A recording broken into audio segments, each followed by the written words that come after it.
إن الله وملائكته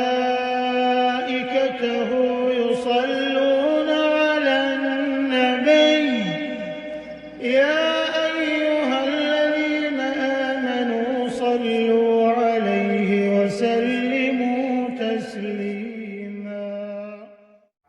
الحمد لله نحمده ونستعينه ونستغفره ونؤمن به ونتوكل عليه ونعوذ بالله من شرور أنفسنا ومن سيئات أعمالنا من يهده الله فلا مضل له ومن يضلل فلا هادي له وأشهد أن لا إله إلا الله وحده لا شريك له وأشهد أن سيدنا ومولانا محمدا عبده ورسوله صلى الله عليه وسلم. أعوذ بالله من الشيطان الرجيم بسم الله الرحمن الرحيم الذين آمنوا ولم يلبسوا إيمانهم بظلم أولئك لهم الأمن وهم مهتدون. صدق الله العلي العظيم. وقال النبي صلى الله عليه وسلم بادروا بالأعمال فتنا كقطع الليل المظلم يصبح الرجل مؤمنا ويمسي كافرا ويمسي مؤمنا ويصبح كافرا ويبيع دينه بعرض من الدنيا أو كما قال النبي صلى الله عليه وسلم. حضرت صدر جلسہ معزز اور محترم علماء کرام، محترم بزرگوں اور دوستوں، نوجوانان ملت، یہ اللہ کا کرم ہے، اللہ کا احسان ہے کہ اللہ تبارک تعالیٰ نے ہم سب کو اپنے اس مدرسہ عثمانیہ درویش کے اس عظیم الشان اجلاس میں شریک ہونے کا موقع نصیب فرمایا. یہ اجلاس انتہائی اہم موضوع پر تعصب عقائد کا انکار. عقیدہ بہت ضروری ہے. جب تک عقیدہ آدمی کا صحیح نہیں ہوگا، لاکھ نماز پڑھے، لاکھ روزہ رکھے، لاکھ زکات دے، حج کرے، کوئی چیز قبول نہیں ہوگی جب تک یہ آدمی کا عقیدہ صحیح ہے. بڑی اہم چیز ہے عقیدہ.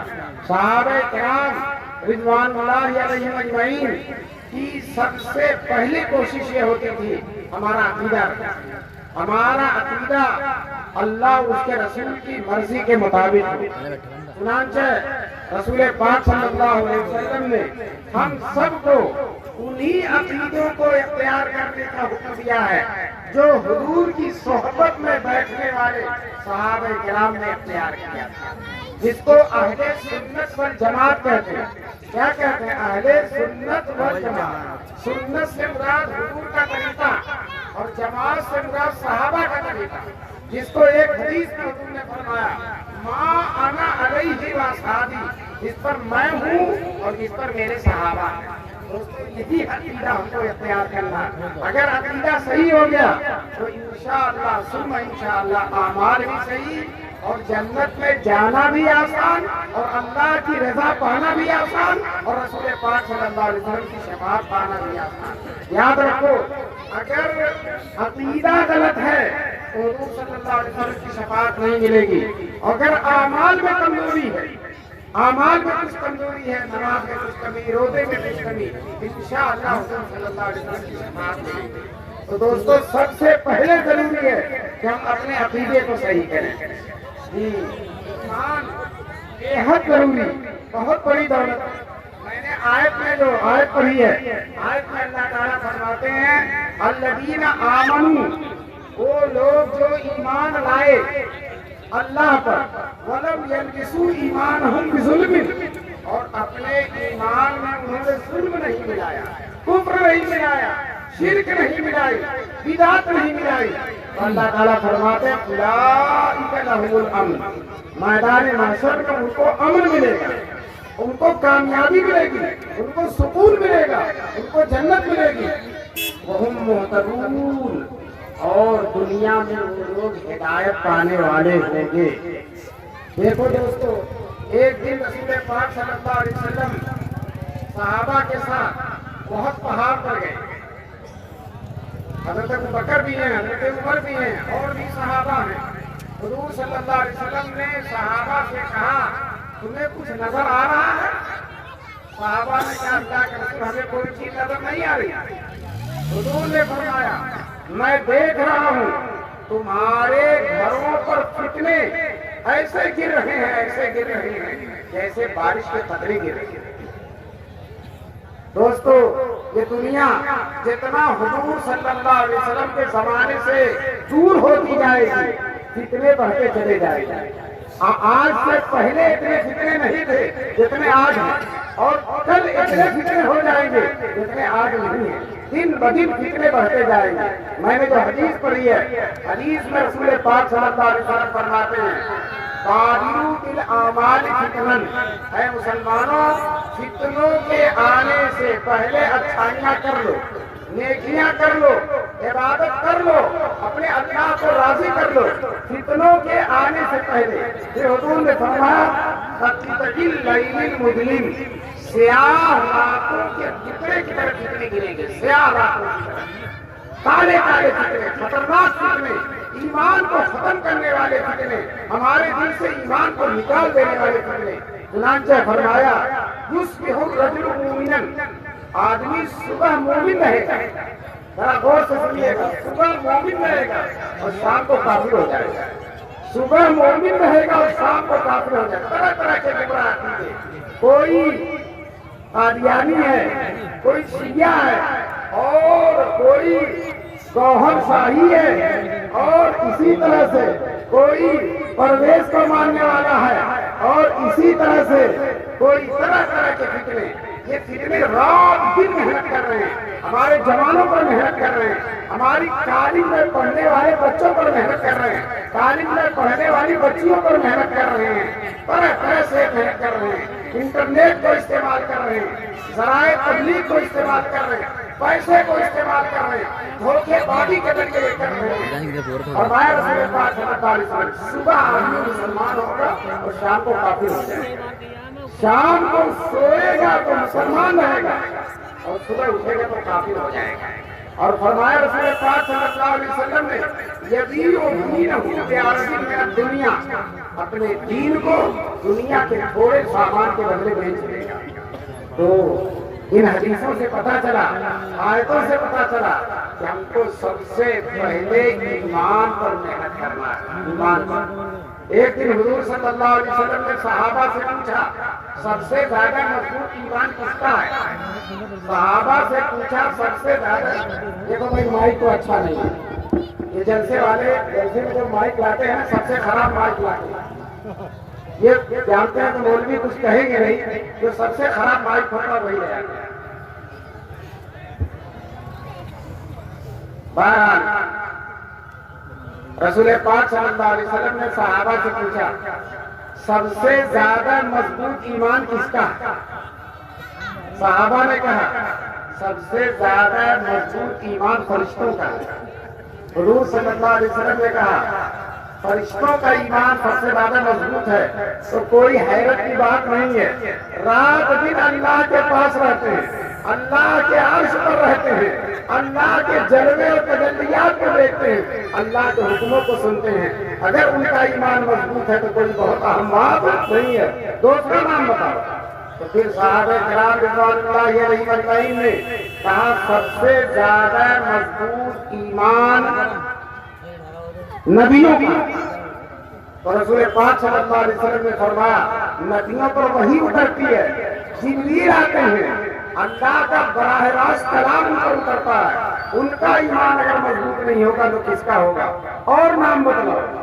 تو صحابہ کرام نے انکساری نہیں کی اور کہا اللہ کے رسول پھر ہمارا ایمان بہت مضبوط ہے، ہم آپ کے ساتھ جہاد کرتے ہیں، ہم آپ کے ساتھ نماز پڑھتے ہیں، ہم آپ کی مجلس میں بیٹھتے ہیں، آپ کی باتیں براہ راست سنتے ہیں، آپ سے حدیث سنتے ہیں، آپ سے قرآن سنتے ہیں اور رات دن آپ کی محفل میں بیٹھتے ہیں، مجلس میں بیٹھتے ہیں، ہمارا ایمان ہے. تو صحابہ نے کہا تم میرے حضور نے فرمایا تم میرے معجزے دیکھتے ہو، رات دن جبریل کا آنا دیکھتے ہو، فرشتوں کا آنا دیکھتے ہو، قرآن کا اترنا دیکھتے ہو، اس لیے تمہارا ایمان اگر مضبوط ہے تو کوئی حیرت کی بات نہیں ہے. پھر حضور نے فرمایا سب سے زیادہ مضبوط ایمان ان لوگوں کا جو تمہارے بعد آئیں گے،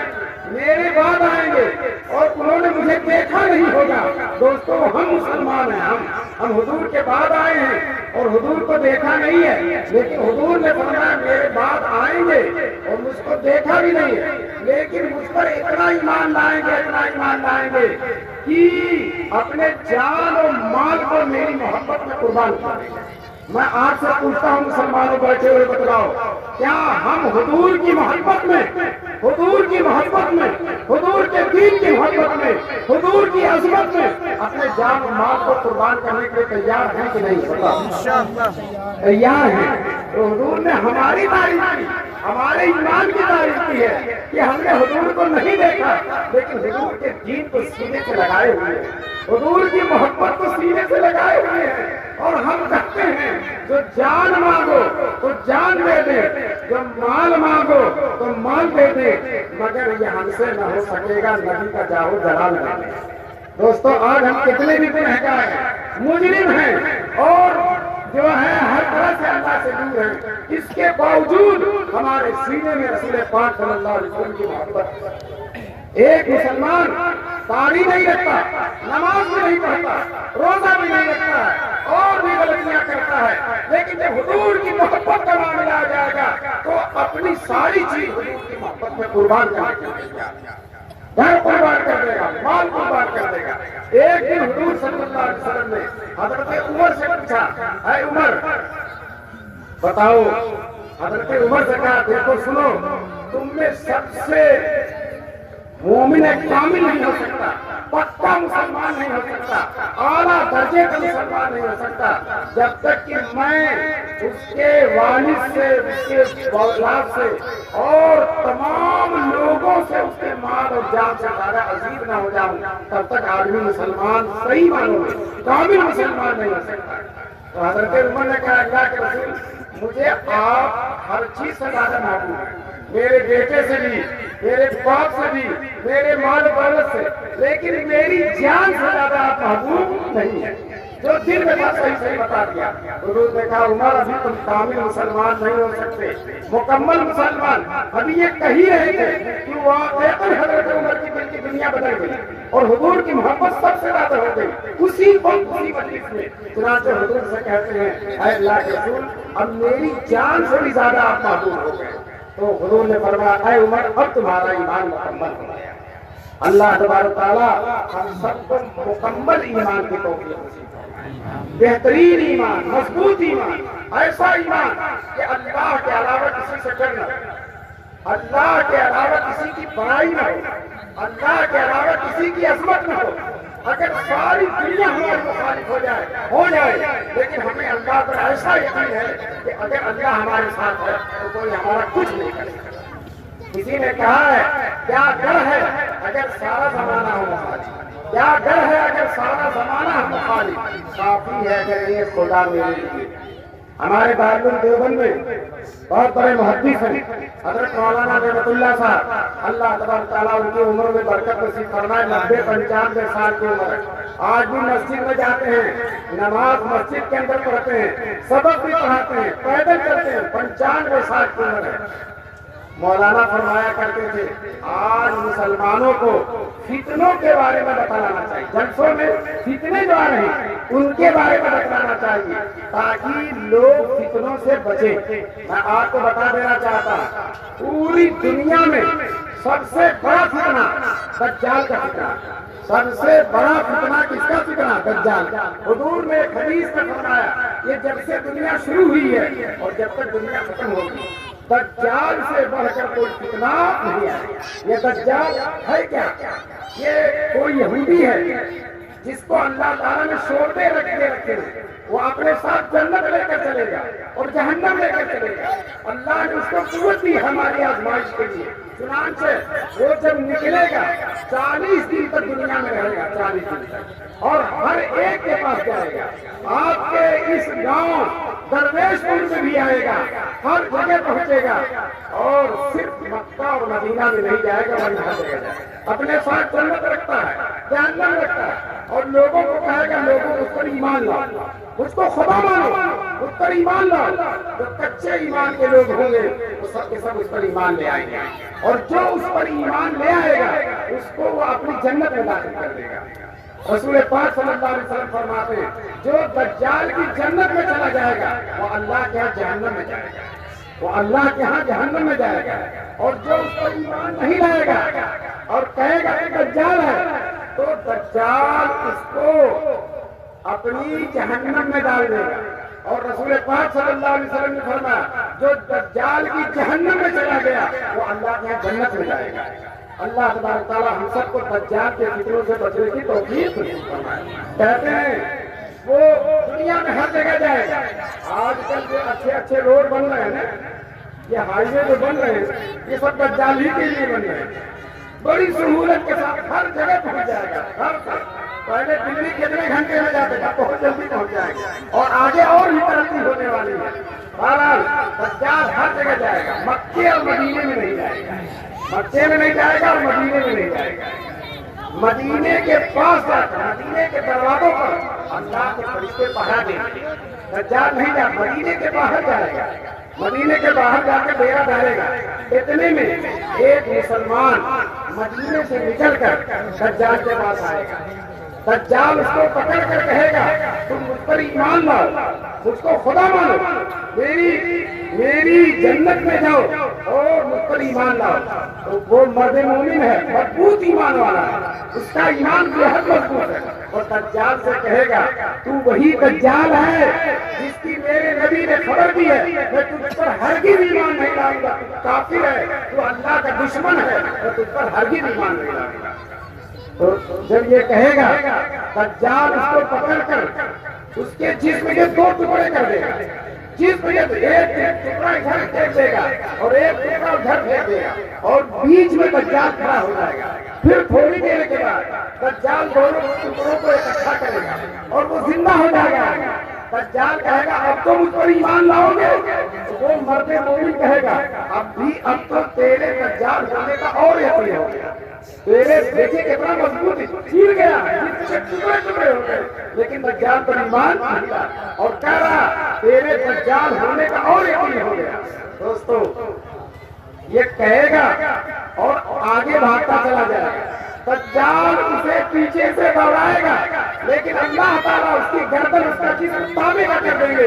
دجال اسے قتل کرنا چاہے گا تو قتل نہیں کرے گا، اور وہ کہے گا اے لوگوں سن لو، اے لوگوں سن لو، میرے بعد یہ دجال کسی کو گمراہ نہیں کر سکے گا، کسی کو گمراہ نہیں کر سکے گا۔ دوستو یہ دجال جاتا جاتا جاتا دمشق پہنچ جائے گا، اور دمشق کی جو جامع مسجد ہے اس کے دروازے پر جا کر کھڑا ہو جائے گا، اور وہاں حضرت مہدی جو حضور کی خاندان کے ہیں اور جو آخری زمانے میں آئیں گے وہ آ چکے ہوں گے، اور مسجد کے اندر نماز تیار ہوگی، اور حضرت مہدی مصلے پر جا چکے ہوں گے اور ابھی تکبیر کہنے والے ہوں گے۔ تب تک دیکھیں گے آسمان سے کوئی نورانی چیز اتر رہی ہے، دھیرے دھیرے نورانی چیز آسمان سے اتر رہی ہے۔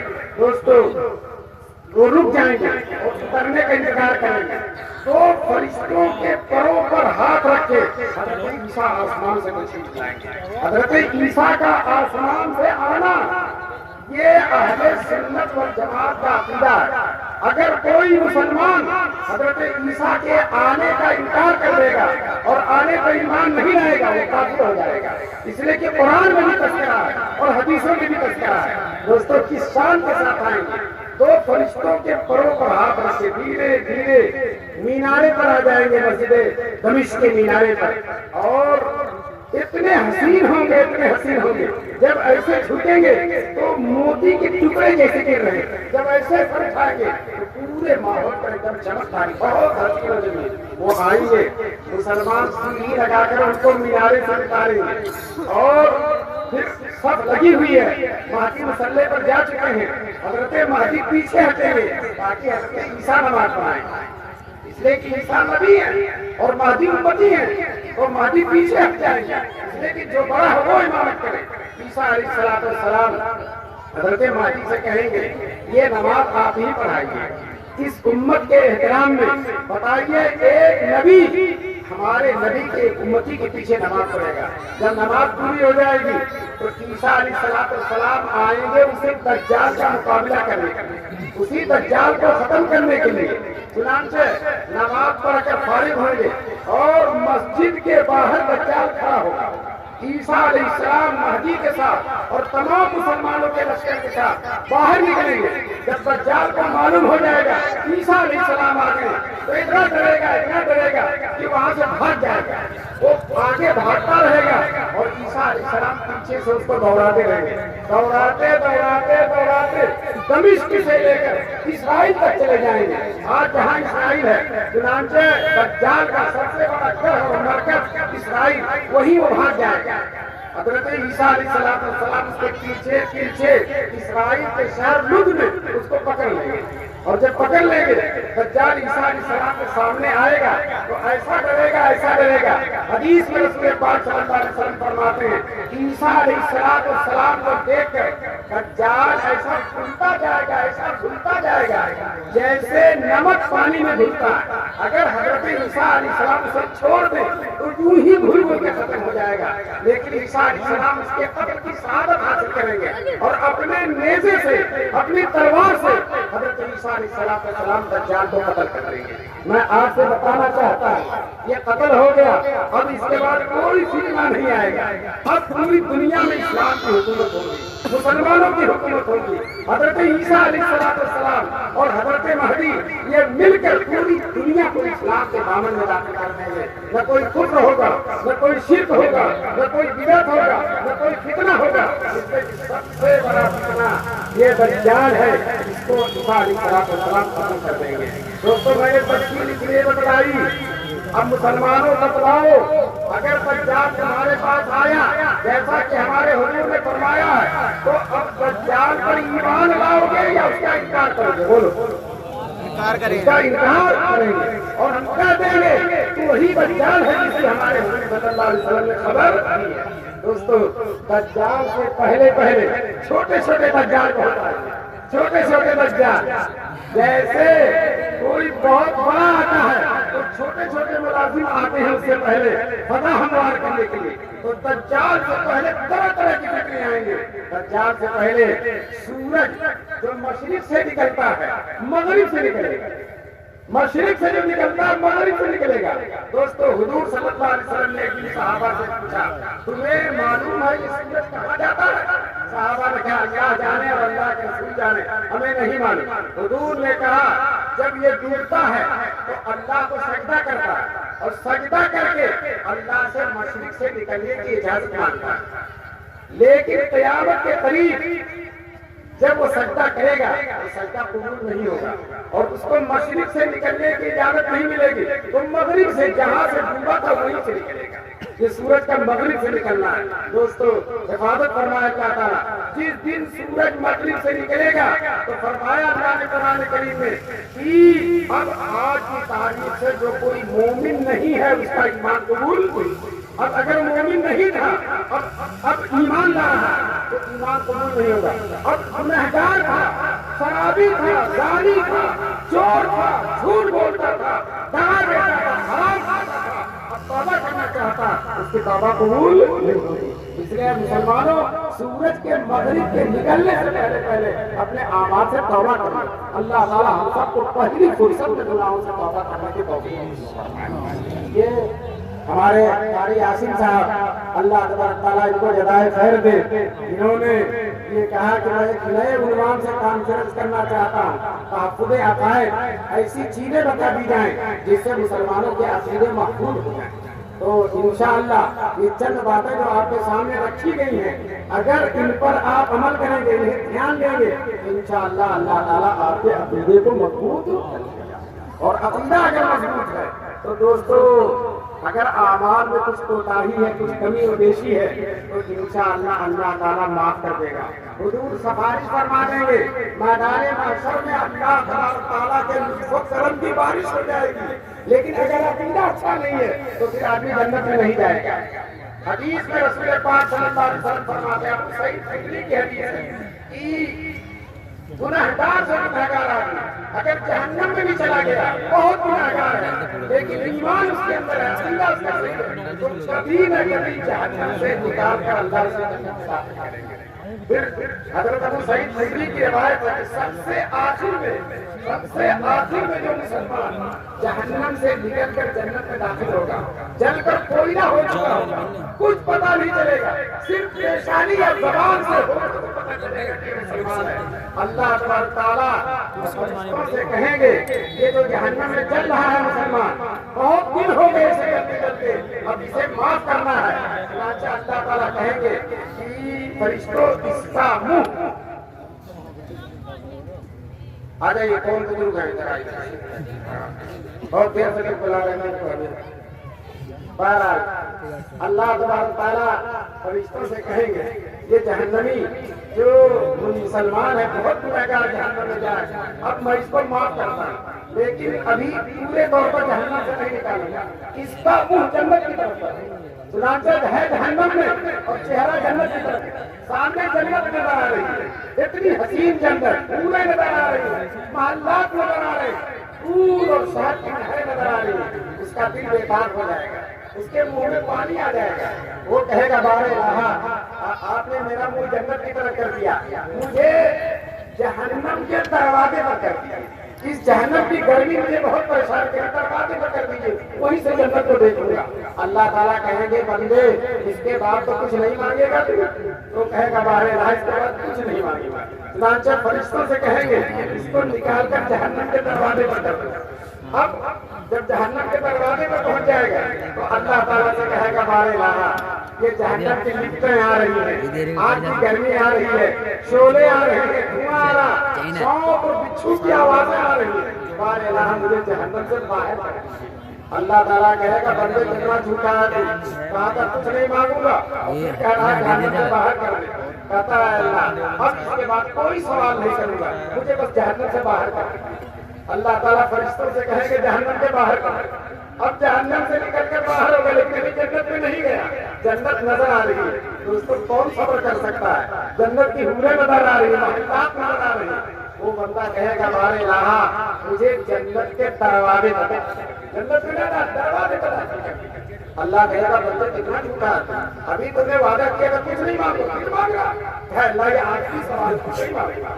اس کے بعد اللہ تعالیٰ اس کو جنت کے دروازے پر کر دے گا، جب جنت کے دروازے پر چلا جائے گا تو بتاؤ کون ہے جو صبر کر سکے؟ وہ کہے گا اللہ مجھے اسی جنت میں ڈال دیا، مجھے جنت میں ڈال دیا۔ تو اللہ تعالیٰ کہیں گے پھر مانگا تم نے تو کہا تھا کوئی سوال نہیں کرے، اللہ تعالیٰ یہاں سوال ہے جنت میں، جب جنت میں داخل کر دیں گے تو اب پھر کہے گا بار الہ میں جنت میں داخل ہو گیا ہوں لیکن وہ بیچ والی جنت بڑی شاندار ہے اور میرا جی اس میں جانے کے لیے چاہ رہا ہے، اے اللہ مجھے اس میں داخل کر دے۔ اللہ کہے گا بندے تو کتنا جھوٹا، کہتا تھا کچھ نہیں مانگوں گا پھر مانگ رہا، کہا اللہ میرے آخری سوال ہے۔ تو اللہ تعالیٰ دیکھیے ایک سب سے گنہگار ہے لیکن اللہ اس سے کے ساتھ کتنا پیار کا معاملہ ہے، کیسا دھیرے دھیرے اللہ اس کو جنت میں داخل کر رہے ہیں، جیسے آپ بچے کو تھوڑا تھوڑا دے کر اس کو کچھ کرتے ہیں۔ اللہ تعالیٰ فرشتوں سے کہیں گے اس کو جنت کے بیچ میں، جب بیچوں بیچ جنت میں چلا جائے گا او مزے جنت کے مزے، اب اللہ تعالیٰ کہیں گے میرے بندے یہ جو میں نے تم کو جنت دیا ہے اب تو جتنا چاہے جو چاہتا سوچ لے اس سے زیادہ تم کو دے دوں گا۔ تو اب وہ بندہ بھی ناز پر آ جاتا اور کہتا اللہ تعالیٰ آپ اللہ ہو کر مجھ سے مذاق کر رہے ہیں، آپ اللہ ہو کر مجھ سے مذاق کر رہے ہیں۔ یہ حدیث سنا کر حضرت ابو سعید خدری ہنسنے لگے، اپنے ساتھیوں سے پوچھا تمہیں معلوم ہے کہ کیوں ہنس رہا ہوں؟ تو ان کے ساتھیوں نے کہا نہیں معلوم، جب وہ بندہ یہ کہے گا آپ اللہ ہو کر مجھ سے مذاق کر رہے ہیں تو اللہ تعالیٰ ہنسنے لگے، جب اللہ ہنسیں گے تو اس حدیث کو بیان کرتے ہوئے رسول اللہ بھی ہنسے اور اس بیان کو حدیث کو بیان کرتے ہوئے ابو سعید خدری بھی ہنسے اور آج ماشاءاللہ اس حدیث کو سن کر ہم بھی ہنسے۔ اللہ تبارک تعالیٰ دیکھا بندوں کے ساتھ کتنا لطف و کرم کا، لیکن یہ سارا لطف سارا ایسا اس وقت ہوگا کہ بندے کا اگر ایمان ہے، ایمان اگر ایمان نہیں ہے، اگر ایمان نہیں ہے، اگر عقیدہ صحیح نہیں ہے تو پھر وہ جنت میں کبھی نہیں آ سکتا۔ اللہ تعالیٰ ہم سب کو اپنے عقیدوں کو صحیح کرے گا۔ دیکھیے ابو طالب جو حضور کے چچا ہیں کتنی خدمت کیا حضور، رات دن خدمت کرتے تھے، رات دن خدمت، حضور کے لیے بائیکاٹ برداشت کر دیا اور 3 سال تک شیخ ابی طالب حضور کے ساتھ رہے، گھاس کھا کر رہے ابو طالب، مشرکین کے سردار تھے، وہ چاہتے تو وہ عزت کے ساتھ رہتے لیکن حضور کی محبت میں، اس کے باوجود جب مرنے لگے تو حضور صلی اللہ علیہ وسلم نے کہا چچا آپ دنیا سے جا رہے ہیں، میں آپ کا بھتیجا ہوں، نبی ہوں، رحمت للعالمین ہوں، میدان محشر میں سفارش کرنے والا ہوں، لیکن آپ کی سفارش نہیں کر سکتا جب تک کہ آپ کا خاتمہ ایمان پر ہو۔ تو چچا کلمہ پڑھ لیجیے، اشہد ان لا الہ الا اللہ و اشہد ان محمد رسول اللہ، تاکہ میں آپ کی میدان محشر میں سفارش کر سکوں، ورنہ اس کے بغیر میرا کوئی بس نہیں چلے گا۔ تو ابو طالب کہتے ہیں بھتیجے دیکھو تیرا دین صحیح ہے، لیکن اگر میں مرتے وقت کلمہ پڑھ لیا تو قریش کی بڑی بوڑھیاں کہیں گی ابو طالب مرتے وقت جہنم سے ڈر کر کلمہ پڑھ لیا، مجھے بزدل کہیں گے، اس لیے میں کلمہ نہیں پڑھوں گا۔ دوستوں انہوں نے کلمہ نہیں پڑھا، حضور کی خدمت کی ہے، حضور کی محبت کی ہے، حضور کی محبت میں ہر طرح سے قربانی دی ہے اور حضور بھی ان سے محبت کرتے ہیں، وہ بھی حضور سے، لیکن حضور ان کے لیے سفارش نہیں کر سکتے، بس ہی نہیں چل سکتا اور جنت میں جا ہی نہیں سکتے۔ اس لیے مسلمانوں ہم لوگ اپنے آپ کو اس لائق رکھیں کہ میدان محشر میں ہمارے حضور ہماری سفارش کر سکیں۔ گناہگار تو ہر ایک ہوتا ہے لیکن عقیدہ صحیح ہونا چاہیے، رکھیں گے عقیدہ صحیح، اللہ پر ایمان، آخرت پر ایمان اور فرشتوں پر ایمان، اچھی بری تقدیر پر ایمان۔ ہمارے سلسلے میں جو کچھ بھی ہوتا ہم بیمار پڑ گئے، یاد رکھو دنیا کے سارے ڈاکٹر مل کر اگر ہمیں شفا دینا چاہے نہیں دے سکتے جب تک کہ اللہ کی مرضی یا اللہ کا فیصلہ۔ اگر ہم کو اللہ تعالیٰ عزت دینا چاہیں گے، دنیا کے سارے لوگ مل کر ذلیل کرنا چاہیں، ہم ذلیل نہیں ہو سکتے، اور اگر اللہ ہمیں ذلیل کرنا چاہے گا، دنیا کی ساری طاقت مل کر ہم کو عزت دینا چاہے، عزت نہیں دے سکتی۔ سب کچھ اللہ کے ہاتھ میں، جو کچھ کرتا ہے اللہ کرتا ہے۔ دوستو اگر یہ بات ہمارے دل کے اندر بیٹھ جائے تو ہمیں دوسروں کا خوف بھی ختم ہو جائے، دوسروں کا ڈر بھی ختم ہو جائے۔ ایک دن حضور صلی اللہ علیہ وسلم جہاد سے لوٹ رہے تھے، ایک درخت کے نیچے سوئے تھے، گرمی کا دن، ایک مشرک آیا، حضور کی تلوار ساتھ سے لٹکی ہوئی تھی، تلوار اٹھا کر حضور کے اوپر تان دیتا ہے، حضور سوئے ہوئے، حضور کو جگا کر کہتا اے محمد تم کو کون بچائے گا، تیری تلوار میرے ہاتھ میں اور تو سویا ہوا اور میں ابھی تلوار چلا کر آپ کو قتل کر سکتا ہوں، کون بچائے گا؟ حضور اطمینان سے کہتے ہیں اللہ بچائے گا، حضور اطمینان سے کہتے ہیں اللہ بچائے گا، اللہ پر اتنا یقین ہے۔ جب اللہ بچائے گا کہا تو تلوار اس کے ہاتھ سے چھوٹ کر گر گئی اور وہ کانپنے لگا۔ حضور نے صحابہ کو بلایا، سب لوگ آئے، کہا دیکھو اس نے میرے سر پر تلوار تان لی اور قتل کرنے کے لیے ارادے سے آ گیا تھا اور کہہ رہا تھا کون بچائے گا؟ میں نے کہا اللہ بچائے گا، اللہ پر یہ یقین ہونا چاہیے۔ دوستو ہم سب کو اللہ تعالیٰ اپنی ذات سے مکمل یقین رکھنے کی توفیق دے اور اللہ سے محبت، رسول پاک سے محبت۔ حضور کے 1,24,000 صحابی ہیں، ہر صحابی، بہت سے لوگ صحابہ کو تنقید کرتے ہیں، کوئی فیشن بنا لیا، کوئی حضرت معاویہ کو تنقید کر رہا ہے، کوئی حضرت ابو سفیان کو تنقید کر رہا ہے۔ یاد رکھو وہ تنقید کرنے والا حضرت معاویہ، حضرت ابو سفیان کے پیروں کی دھول بھی نہیں ہو سکتا، پیروں کی دھول بھی نہیں ہو سکتا۔ حضرت معاویہ کے بارے میں حضرت عبداللہ ابن مبارک سے کسی نے سوال کیا تھا کہ حضرت معاویہ بہتر ہے یا عمر ابن عبدالعزیز؟ عمر ابن عبدالعزیز بڑے عادل ہیں، بہت اونچے بادشاہ ہیں۔ پوچھا تھا کہ عمر ابن عبدالعزیز کا درجہ رہا یا حضرت معاویہ کا؟ تو عبداللہ ابن مبارک نے کہا حضرت معاویہ نے حضور کے ساتھ جو جہاد کیا اور جہاد میں جو گھوڑا استعمال کیا، اس گھوڑے کی ناک میں جو دھول آ گئی ہے وہ دھول بھی عمر ابن عبدالعزیز سے بہتر ہے۔ کیوں؟ عمر ابن عبدالعزیز لاکھ عادل صحیح، لاکھ بہتر صحیح، لیکن وہ ہاتھ کہاں چلائیں گے جس نے حضور سے مصافحہ کیا؟ وہ سینہ کہاں چلائیں گے جس نے حضور سے معاہدہ کیا؟ وہ آنکھیں کہاں چلائیں گے جس نے رات دن حضور کے چہرے انور کو دیکھا ہے؟ دوستو صحابہ کی شان ہی الگ ہے۔ کبھی بھی کوئی مسلمان اگر صحابہ پر تنقید کرتا ہے دوستو اس کا ایمان خطرے میں رہے گا، اس لیے کبھی بھی ہم کو صحابہ پر تنقید نہیں کرنی ہے۔ اسی طرح سے چاروں امام، یہ چاروں امام جو دین کے پیشوا ہیں، امام مالک، امام شافعی، امام احمد بن حنبل اور امام ابو حنیفہ، یہ سب لوگ قرآن و حدیث سے مسئلے نکالتے ہیں، قرآن و حدیث کی باتیں بتاتے ہیں۔ اگر کوئی ان پر تنقید کرتا ہے تو قرآن و حدیث پر تنقید کرتا ہے۔ اس لیے ہم سب کے چاروں اماموں میں سے کسی امام پر نہیں کرتے۔ یہ مختصر اہل سنت والجماعت کا عقیدہ، فرشتوں پر ایمان لانا۔ آج کل جو ہے کچھ لوگ ایسے ہیں کہتے ہیں فرشتے ہیں ہی نہیں، فرشتے ہیں ہی نہیں۔ اگر فرشتے ہیں ہی نہیں تو آسمان پر کھانے کون ہے، اور اللہ کا پیغام کون لاتا ہے، اور قرآن کون لایا تھا؟ جبریل۔ غار حرا میں جب حضور بیٹھے تھے تو کون اتنا بسم ربک الذی خلق لایا تھا؟ جبریل تو جبریل ہی تو لائے تھے۔ یہ فرشتوں پر بھی ایمان ہے، اللہ کے رسولوں پر بھی ایمان ہے، اچھی اور بری تقدیر پر بھی ایمان ہے۔ ہم بیمار ہو گئے، اللہ کا فیصلہ یہی تھا۔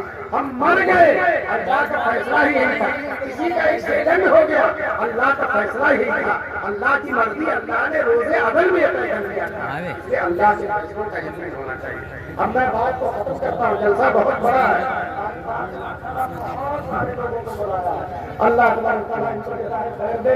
اتنا بڑا میں تو سوچ رہا تھا چھوٹا سا جلسہ ہوگا، 10 منٹ تقریر کر کے اپنا چلا جاؤں، لیکن جلسہ بڑا ہونے کی وجہ سے مجھے تقریر بھی بڑی کرنی پڑی۔ بہرحال جو کچھ میں نے کہا اللہ سے قبول فرمائے۔ آخر میں ایک بات کہتا ہوں، ہمارے حضور صلی اللہ علیہ وسلم اپنے وطن سے بہت محبت کرتے تھے۔ مکہ، جب حضور نے مکے سے ہجرت کی، مکے میں سب کافر ہیں، مسلمان نہیں ہیں، سب ہجرت کر رہے ہیں اور جو وہاں چھپے ہوئے ہیں، لیکن حضور کو مکے سے اتنی محبت ہے، اتنی محبت ہے، بار بار مڑ مڑ کر مکے کو دیکھتے ہیں اور کہتے ہیں اے مکہ والو، اے تیرے سپوت اگر مجھے نہ نکالتے تو میں اس مکے سے کبھی باہر نہ جاتا۔ اور جو ہے کہا پورے زمین میں جتنی جگہ ہیں سب سے زیادہ پسندیدہ مجھے مکہ۔ تو ہم نے حضور سے یہ سبق لیا ہے کہ اپنے وطن سے محبت رکھنی ہے۔ کیا سبق لیا؟ اپنے وطن سے محبت رکھنا۔ آج کل ہمارے کچھ نوجوان جو ہے بہکاوے میں آ کے اور انٹرنیٹ پر اس طرح کی باتیں کرتے ہیں جس سے وطن کے خلاف۔ دیکھیے دوستو، ایک وطن ہے اور دوسرے کچھ اور لوگ ہیں۔ وہ لوگ برے ہیں، برے ہو سکتے ہیں، لیکن وطن برا نہیں ہو سکتا۔ اس وطن میں یہ ہندوستان اللہ کے رسول کو کتنا پیارا ہے۔ خواجہ معین الدین چشتی اجمیری رحمۃ اللہ علیہ آج بغداد میں تھے، رسول پاک کو خواب دیکھتے ہیں، حضور کہتے ہیں معین الدین ہندوستان چلے جاؤ، حضور کہتے ہیں ہندوستان چلے جاؤ، حضور کی مرضی ہے۔ چنانچہ خواجہ معین الدین چشتی بغداد سے چل کر ایک چھوٹے سے قافلے کے ساتھ ہندوستان آ گئے۔ اجمیر میں وہاں کا جو غیر مسلم راجا تھا اس نے ایڑی اور چوٹی کا زور لگا دیا کہ پیر یہاں سے اکھڑ جائیں، لیکن دوستو راجا ہی اکھڑ گیا، فقیر کے پیر نہیں کھڑے۔ آج بھی اجمیر کے اندر کے فن موجود ہے۔ اور ایک انگریز ہندوستان کی سیاحت کرنے آیا تھا، سیاحت کرتے کرتے اجمیر گیا، اپنی ڈائری میں لکھتا ایک مردہ 700 سال سے دفن ہے اور پورے ہندوستان پر حکومت کر رہا ہے، پورے ہندوستان پر حکومت۔ آج اس کے دربار میں اتنے لوگ جاتے ہیں، اپنے لوگ کسی بادشاہ کے دربار میں بھی نہیں جاتے۔ دوستو بادشاہ جس دن بادشاہ ہے ٹھیک ہے، جس دن اترے گا اسے کوئی پوچھنے والا بھی نہیں ہے۔ اور دوستو 700 سال ہو گئے وہ مرے ہیں، قبر میں دفن ہیں۔ پورے ہندوستان میں جھوک در جھوک لوگ ان کے پاس جاتے ہیں، بدعتی لوگ بدعت کرنے جاتے ہیں، لیکن اہل حق لوگ قبر کی زیارت کرنے جاتے ہیں، ان کی برکت سے اللہ سے دعا کرنے جاتے ہیں۔ ہم بھی جاتے ہیں، ہمارے اکابر بھی جاتے ہیں، سارے بزرگ لوگ جاتے ہیں۔ دوستو جو ہے کیوں ان کی مقبولیت ہے؟ انہوں نے اللہ کے مخلوق کی خدمت کی، اللہ کے مخلوق کی خدمت۔ ایک واقعہ سنا تھا، اجمیر کے ایک فقیر نے خواجہ معین الدین چشتی اجمیری سے کہا حضرت دلی کا جو بادشاہ التمش وہ آپ کے خلیفہ خواجہ قطب الدین بختیار کاکی کا مرید ہے اور ان کی خدمت کرتا ہے، رات میں آ کر ان کے پاؤں دباتا ہے، تو بادشاہ آپ کے مرید کا مرید ہے اور مجھ غریب کی ایک ضرورت ہے، آپ میری ضرورت آپ سفارش لکھ دیجیے، انشاءاللہ میرا کام ہو جائے گا۔ خواجہ معین الدین چشتی اجمیری کہتے ہیں اے غریب، اگر میری سفارش سے میرا کام چلنے والا تو میں اجمیر سے دلی پیدل چل کر چلنے والا۔ دیکھیے غریب کے کام کے لیے اجمیر سے دلی جا رہے، چنانچہ نکل پڑے۔ جب چلے تو راستے میں غیر مسلموں کی آبادیاں تھیں، غیر مسلموں کو معلوم ہوا کہ اجمیر کا فقیر ہماری بستی سے گزر رہا، جس بستی سے گزرتے تھے دونوں طرف کھڑے ہو کر حضرت کا استقبال کرتے تھے، اور حضرت کا کوئی بات نہ کوئی نصیحت نہ کوئی تقریر، بس چلتے چلتے مومنانہ نگاہوں سے دیکھ رہے تھے، جس کی کو ایمان کی نگاہ سے دیکھ لیا کیا مجال ہے وہ کلمہ کرتے مسلمان نہ ہو گیا، کیا مجال۔ ایک سفر میں صباح الدین صاحب جو بہت بڑے مورخ ہیں لکھتے ہیں کہ ایک سفر میں 700 آدمی محتاط انداز میں کسی واقعے پر علامہ اقبال نے اپنے شعر میں کہا ہے، کوئی اندازہ کر سکتا ہے اس کے زور بازو کا، نگاہ مرد مومن سے بدل جاتی ہے۔ ایک نگاہ کیا اور ماشاءاللہ قسمتوں کا فیصلہ ہو گیا۔ اب آئیے دلی پہنچتے ہیں، سب سے پہلے اپنے خلیفہ کے یہاں پہنچتے ہیں خواجہ فخرالدین بختیار کاکی، اور جا کر سلام کرتے ہیں۔ وہ ہکا بکا رہ گئے کہ پیر صاحب میرے پیر و مرشد اچانک کیسے آ گیا، حضرت کیسے تشریف لائے، اچانک کس طرح سے آئے؟ تو انہوں نے کہا ایک غریب کی سفارش کرنے کے لیے مجھے بادشاہ کے دربار میں۔ اب صورتحال یہ ہے کہ وہ خلیفہ صاحب خواجہ فخرالدین التمس سال سے بلا رہا تھا کہ ایک دن میرے دربار میں آ جائیں، میرے دربار کی عزت کو 4 چاند لگ جائیں گے۔ خواجہ کبھی نہیں گئے، اور وہ خود ہفتے میں 2 دن رات میں آ کر بادشاہ حضرت کے پہنچ آتا ہے۔ آج انہوں نے خواجہ فخرالدین نے دیکھا کہ میرے پیر مرشد ہی جاتے ہیں، تو پیر مرشد کو اپنی جگہ پر بیٹھا کر کہا حضرت میں جا رہا ہوں بادشاہ۔ جب وہاں پہنچے بادشاہ کے لوگوں نے خبر دیا خواجہ فخرالدین بختیار کاکی آ گیا۔ بادشاہ حیران رہ گیا، تخت سے اتر کر دوڑتا ہوا گیا کہ حضرت اس غریب نے 7 سال سے درخواست کی تھی، آپ تشریف نہیں لائے، آج لے کہے میں بلائے کس طرح سے تشریف لائے ہیں؟ تو انہوں نے بتلایا میرے پیر و مرشد اجمیر سے آئے ہیں اور وہ آنا چاہتے تھے، میں ان کو بٹھا کر میں آ گیا۔ اور کام یہ ہے، ایک غریب کا کام تھا سفارش کرنی تھی، بادشاہ نے فوراً وہ کام کر دیا، لیکن بتاؤ ایک غریب کا کام کرنے کے لیے 2 کتب اپنی جگہ سے ہل گئے۔ کتب اس کو کہتے ہیں جو اپنی جگہ سے نہ ہلے، سب لوگ اس کے پاس آ جائے۔ دوستو اجمیر کا کتب دلی آ گیا، دلی کا کتب بادشاہ کے دربار میں آ گیا۔ یہ ہمارے بزرگوں کی اس ملک میں خدمات ہیں۔ شیخ الاسلام مولانا حسین احمد مدنی جو اس آخری دور میں بہت اہم شخصیت ہے، مدینے کے رہنے والے تھے، ان کے بھائی لوگ بتاتے تھے کہ آپ ہندوستان میں جیلوں میں جاتے ہیں، آپ ستائے جاتے ہیں، پریشان کیے جاتے ہیں، آپ مدینہ آ کر رہیے، تو کہتے ہیں ہندوستان میں رہ کر میں دین کی جتنی خدمت کر سکتا ہوں وہاں نہیں کر سکتا، اس لیے میں ہندوستان ہی میں۔ تو جب ہمارے بزرگوں نے اس ملک سے محبت کی ہے تو ہمیں بھی کرنا ہے کہ نہیں کرنا؟ اور یاد رکھو اس وقت دین کی خدمت کا سب سے بڑا موقع پوری دنیا میں سب سے بڑا موقع ایسا مرکز نہ عرب میں ہے، نہ چین میں ہے، نہ سعودی عرب میں ہے، نہ شام میں، یمن میں، نہ بنگلہ دیش، نہ پاکستان، کہیں بھی موجود نہیں ہے۔ دارالعلوم یہ کہاں ہے؟ آتے ہندوستان میں، اور اس کا فرق دنیا کے چپے چپے میں جا رہا ہے۔ اللہ تعالیٰ ہم سب لوگوں کو جو یہ باتیں کہی گئی ہیں، اللہ ہم سب کی باتوں پر عمل کرنے کی توفیق نصیب فرمائے۔ وآخر دعوانا الحمدللہ رب العالمین۔